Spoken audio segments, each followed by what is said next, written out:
Bermula dengan kemah unta, sama dengan Pakcik. Jadi Pakcik nak berterjah Amir dan Afifah punya kemah. Apa khabar? Apa khabar Ustaz? Ya Allah, baik. Kenapa hari ni bercelak-bercelak tu? Oh, saya baru masuk ni tadi.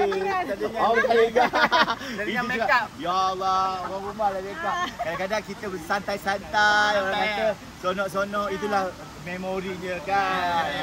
Apa konsep kali ni? Kalau tengok ni dekat bahagian depan ni, besar ni memang suka bahagian besar ke? Maksudnya luas kan? Luas.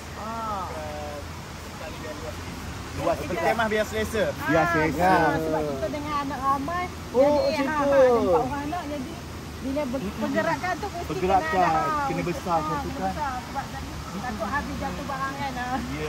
Kalau biasa nak tanyalah Afifah kan, apa makanan Ustaz Amir kita yang paling favourite di camping? Nak tanya. Oh, kalau biasanya wrap lah, wrap kebab Oh, dia dia tu. suka macam tu, ya, Kami kebab. bakar. Oh, letak tahulah. atas wrap makan yang tuki-tuki lah. Korang bukan Maggi tau makan dekat ni, tapi makan yang ada wrap kambing apa sekarang.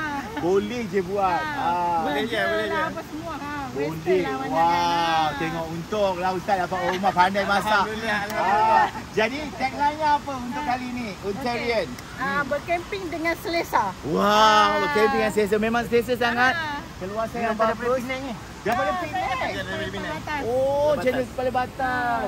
Jadi tengok kambing tu memang selesa. Inilah dia. Dia pakai fresh sheet laba-laba. Hexagon. Oh, yelah yang boleh buka macam tu. Terima kasih banyak. Terima kasih studi Pakcik menerjah. Mana tahu memberikan inspirasi untuk orang semua. Apa-apa pun camping mesti ada. Wow. Okay,